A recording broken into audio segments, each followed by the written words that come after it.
Bienvenidos a La Pepa. Este es un programa en alianza de Canal Capital y de lasillavacía.com, donde buscamos explicar en profundidad esos temas que son de interés para usted. Hoy vamos a hablar del servicio militar obligatorio, una institución que ha cambiado en los últimos años, y un ejemplo de esto es el debate constitucional que se ha dado alrededor de la objeción de conciencia por razones de religión, política o ética, si se quiere. Con la desaparición de las FARC como guerrilla, se ha cuestionado la necesidad de esta figura. Incluso el presidente Juan Manuel Santos, en su campaña de reelección, dijo que si se firmaba la paz, esta sería eliminada. Sin embargo, más recientemente, el mismo general Mejía, el comandante general del ejército, dijo, defendiendo esta figura, que una patria sin ejército no puede ser soberana y que un ejército sin soldados no puede servir a esa patria. Para entender qué retos trae la firma del acuerdo de paz para el servicio militar obligatorio tal y como lo concibimos, qué cambia y qué se queda, invitamos a dos expertos en el tema. Ellos son Andrés Ávila, él es director del Departamento de Ciencias Políticas de la Javeriana, es politólogo y tiene un doctorado en Ciencias Sociales. Bienvenido. Bueno, muy buenas noches. Un placer estar acá, muchas gracias por la invitación. Y también tenemos invitado a Javier Rincón, él es director del Observatorio en Derecho Militar de la Universidad Javeriana, de la Facultad de Derecho, es abogado y tiene un doctorado en Derecho. Bienvenido. Muchas gracias, muy amable por la invitación. Toda su familia ha estado vinculada a las fuerzas militares y por eso también, no solamente desde la academia, sino dentro del espíritu mismo de esta institución, pues es un gran experto en el tema, y con estos dos expertos vamos a ver qué saben los que saben.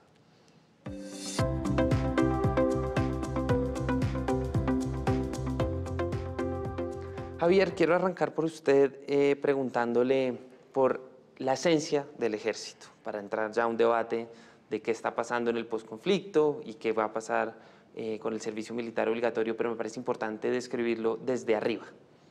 Listo. Básicamente, hablando del ejército, pero yo creo que debemos ampliarlo, lógicamente, a las fuerzas militares. Lo más importante que creo yo dejar en claro es que cuando hacemos referencia a ejército, fuerza aérea, armada nacional, es decir, a las fuerzas militares, estamos haciendo referencia a un conjunto de instituciones que tienen una doble función, constitucionalmente hablando. Por una parte, como todo el mundo lo conoce, es su obligación de defender la soberanía nacional en las fronteras. Pero también tiene una segunda obligación constitucional, una segunda función, que es la de la defensa del orden constitucional interno. ¿Por qué me parece tan importante hacer referencia a esa doble función?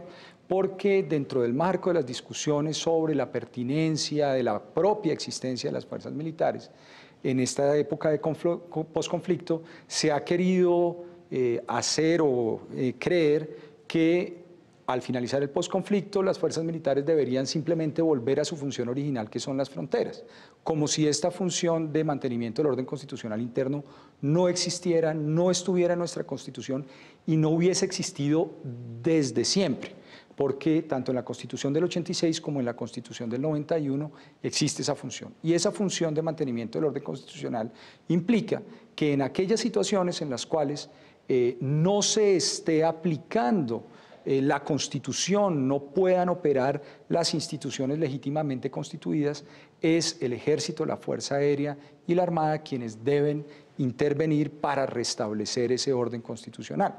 A diferencia, y por eso es que creo importante hablar de fuerzas militares, de la Policía Nacional, que es también una institución armada, pero no de carácter militar, sino de carácter civil. Y por eso, por su propia naturaleza, tiene unas funciones diferentes, que son básicamente las de convivencia ciudadana,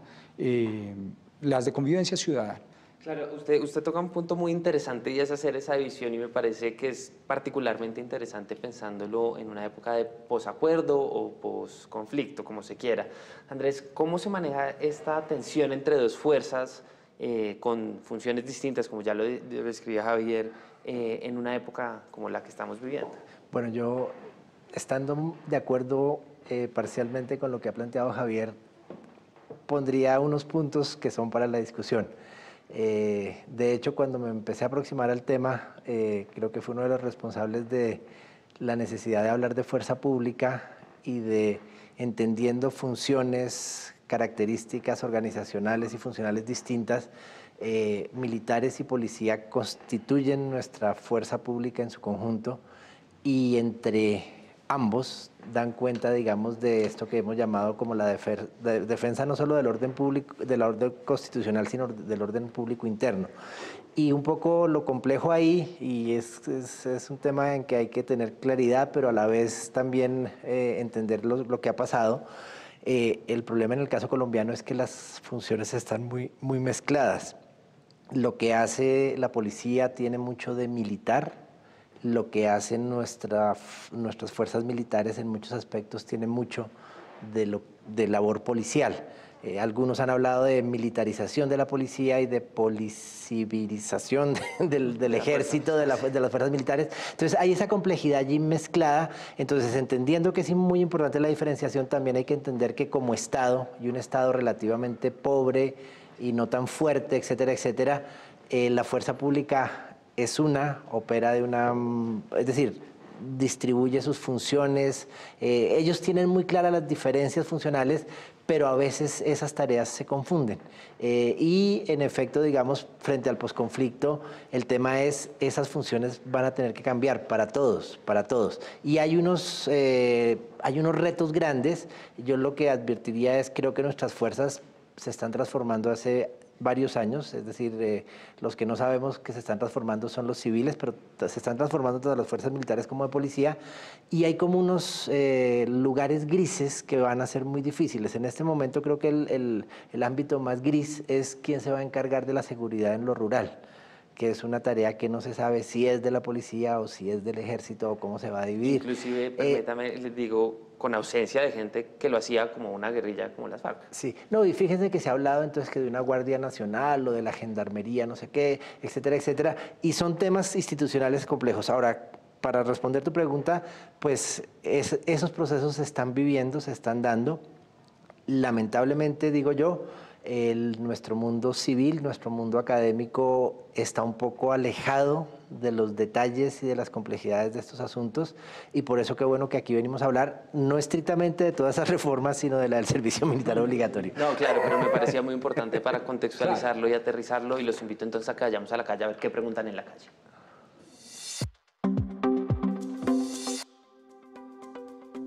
Yo tengo una pregunta, tengo una duda. ¿Se debe eliminar el servicio militar obligatorio en esta etapa de posconflicto? Bueno, la pregunta que hacía esta persona en la calle es justamente lo que queremos discutir hoy. Y es que si en este escenario de posconflicto o posacuerdo debería ser eliminada la figura del servicio militar obligatorio. Javier. Bueno, mi posición allí es muy franca, y es que yo no creo que el servicio militar obligatorio deba acabarse. Primero porque no es el momento, es decir, no es cierto que por la firma del acuerdo ya la necesidad de un cierto pie de fuerza en volumen, únicamente hablando en volumen, deba desaparecer. Eso no es cierto. De hecho, creo que debemos esperar algunos años antes de tomar decisiones de esa naturaleza. Pero adicionalmente, entonces lo que creo es que lo que debemos hacer es, si bien no es acabar el servicio militar obligatorio, sí debemos replantear, o sea, es un momento para replantearse claramente cómo funciona ese servicio militar obligatorio y poner puntos sobre íes en temas muy complicados, especialmente y específicamente en mi concepto, en temas de igualdad a la hora de prestar el servicio militar. Si quiere ya discutimos eso, porque en esencia creo que usted considera que no es el momento, pero creo que las particularidades ya las podemos ir discutiendo más adelante. ¿Usted cree, digamos, de entrada que debería ser eliminada? Señalaría lo siguiente, creo que esta es una discusión que, si bien hay que darla desde nuestro contexto, también hay que mirar un poquito qué está pasando en el mundo. Y en el mundo hay una gran pregunta, es si se llegó como a un momento de cierre del ciclo de los ejércitos nacionales con conscripción obligatoria. Es como una pregunta gruesa. Los países la están resolviendo de distintas maneras, ¿sí? ¿Qué se ha dicho? Pues hay países que lo han eliminado y están, digamos, en ese proceso. Hay otros países que se mantienen por su situación interna y externa todavía atados al modelo. Creo que es un tema que está en discusión y que aquí nos va a llegar. Pero entonces paso un poco para la situación colombiana. Yo señalo con claridad dos cosas. Creo que hay dos grandes ficciones con el tema de se firmó la paz y se acabó el conflicto. Una primera ficción es que vamos a poder sustituir el gasto militar por gasto en escuelas y en vivienda y en salud. Eso es una ficción porque nuestro presupuesto y nuestra dinámica no funciona así. Y menos cuando claramente, por ejemplo, todo el gasto en las fuerzas, todo el gasto en seguridad y defensa es un gasto en funcionamiento que va a estar comprometido por mucho tiempo.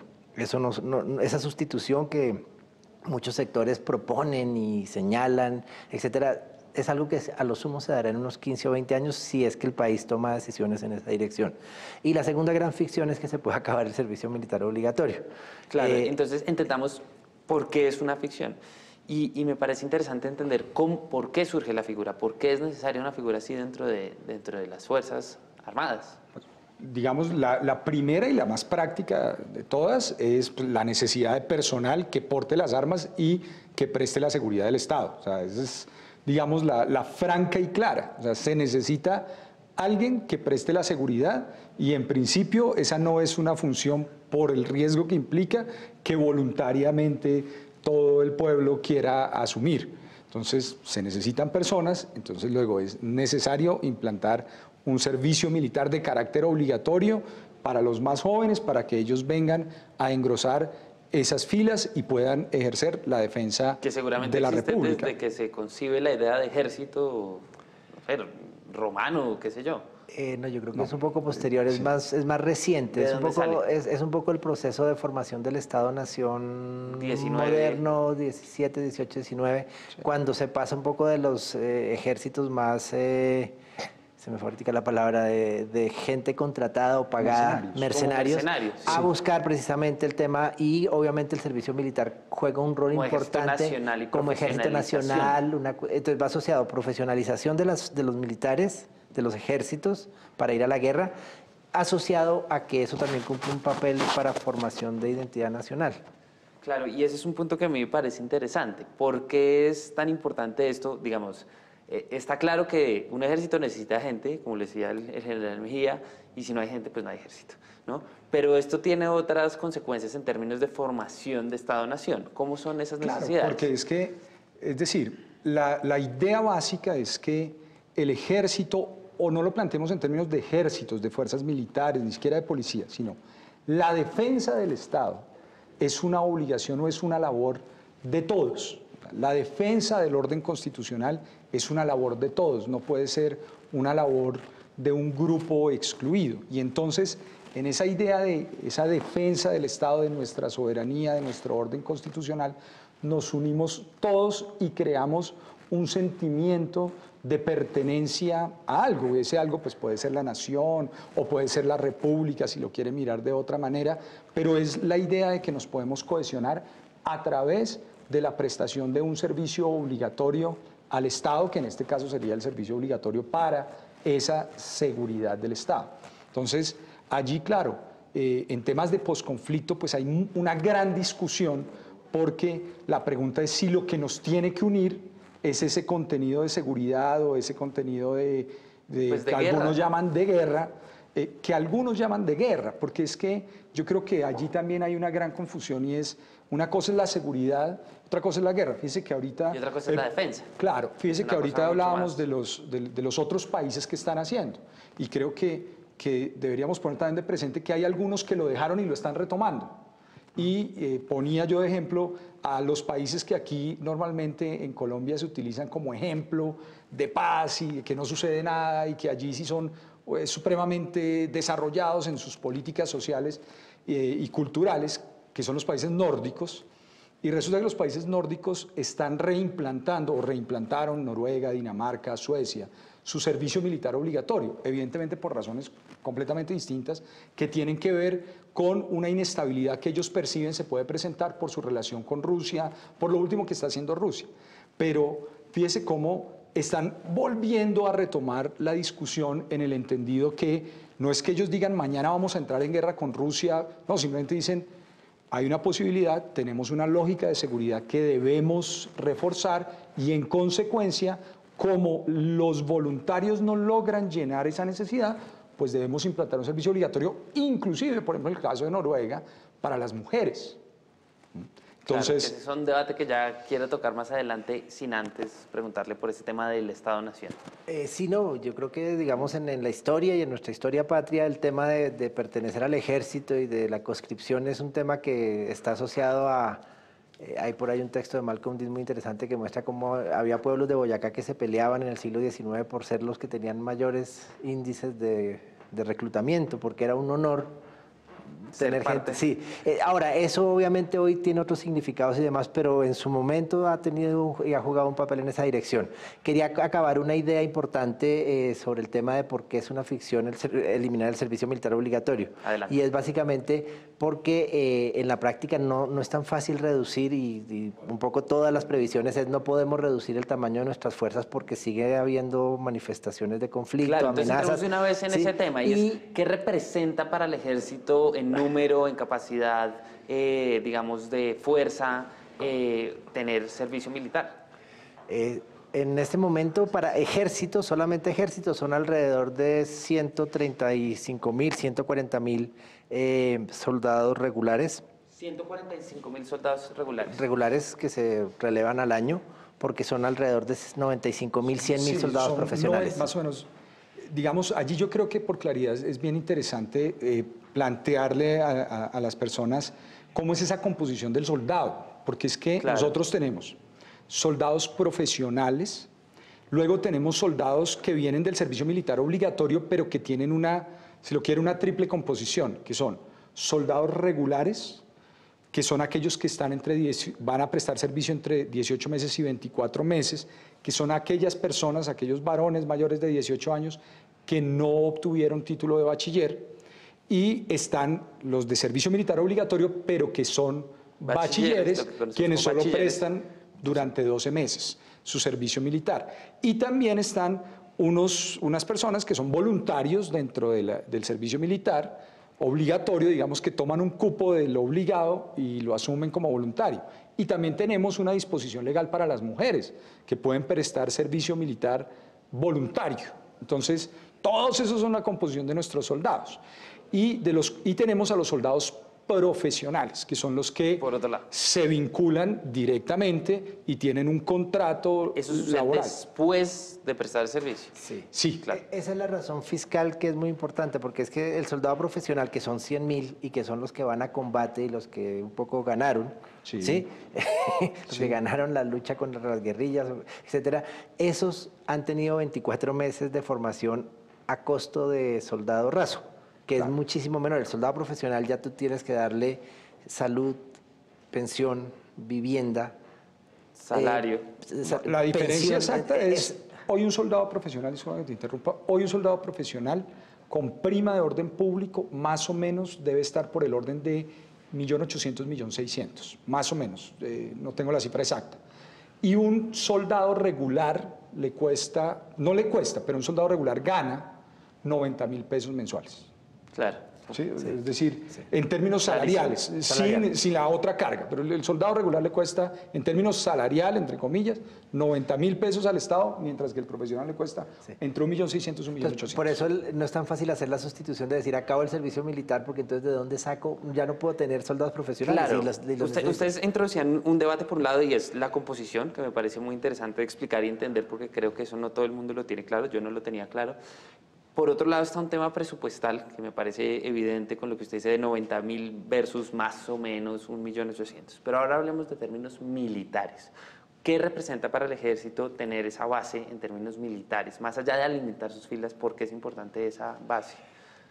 ¿Cómo se concibe hoy? Es decir, como se ha concebido hoy con 50 años de conflicto armado interno, así no se llamará todo el tiempo así, pues quienes han llevado el peso y la carga fundamental han sido ejército, policía, infantería marina, en lo que tiene que ver como con la lucha en terreno. ¿Sí? Obviamente, si uno mira la historia en lo reciente, el papel de la Fuerza Aérea se vuelve también muy importante, sí, muy decisivo, pero es esa masa la que se volvió importante. Ahora, nuestro ejército, nuestras fuerzas crecen realmente después del año 90, crecen en gente y crecen en presupuesto. Siempre históricamente teníamos unas fuerzas pequeñas y pobres.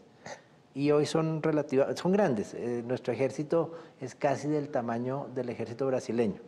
Que es un país muchísimo más grande. 7 veces sí. más grande que nosotros. Sí, sí. Pero ahí hay una actuación en el tema militar, es el siguiente. Las fuerzas militares se construyen en su composición humana y en su composición tecnológica y demás en función, llamémoslo así, del enemigo que enfrentan, o de la amenaza, mejor no del enemigo, de la amenaza que enfrentan.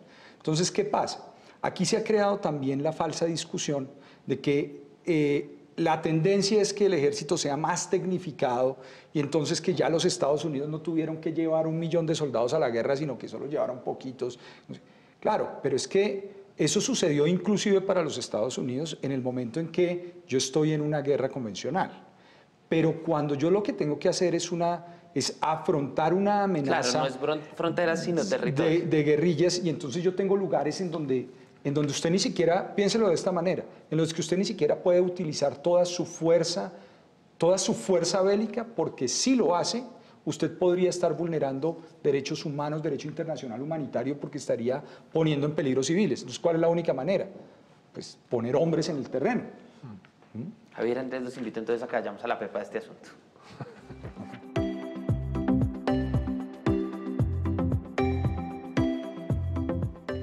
Mucho se ha discutido sobre el tema de la necesidad de tener un servicio militar obligatorio en una época de posacuerdo o posconflicto. ¿Cuál cree usted que es la pepa de ese asunto, teniendo en cuenta eso? Y le meto un ingrediente adicional, todo el debate constitucional sobre la objeción de conciencia, que me parece pues trascendental en todo esto, y además de clases. Yo creo que limpiando de todos los temas que hemos visto que son complejos, el poner en su verdadera dimensión qué tipo de servicio militar se necesita y cómo resolvemos las grandes desigualdades o exclusiones, etcétera, que tiene el actual modelo. Porque es un modelo simplemente para que presten servicio militar los pobres, ¿sí? Y no los ricos. ¿Cuál es la pepa de este asunto? Creo que es en la misma vía. ¿Cómo hacemos para que el servicio militar obligatorio realmente sea un mecanismo de cohesión social, cohesión como nación, que nos garantice seguridad, que nos garantice una fuerza pública idónea para esa seguridad y que sea prestado realmente por todos? Es decir, cómo el servicio militar obligatorio realmente se constituye en un mecanismo para que haya y exista de verdad igualdad entre los colombianos a la hora de servirle a su patria. ¿Sí o no se va a acabar el servicio militar? No. ¿Sí o no se va a acabar el servicio No. militar? Bueno, Javier, Andrés, muchas gracias por haber aceptado la invitación a este programa, y a todos ustedes recuerden que la pepa es una alianza entre Canal Capital y lasillavacía.com. Tenemos 3 cuentas a las que nos pueden escribir en Twitter: la de la pepa, que es @lapepa_oficial, también la del canal, @canalcapital, y la de la silla vacía, @lasillavacía. Ahí nosotros estamos pendientes de todos los temas que ustedes nos sugieran e invitaremos a 2 expertos como los de hoy para que nos expliquen asuntos que son importantes de entender en profundidad. También recuerden que este programa, como todos los que grabamos a las 9:30 de la noche, quedan en YouTube, tanto de Canal Capital como de lasillavacía.com, para que ustedes puedan compartir una y otra vez y los vean las veces que quieran. Hasta la próxima.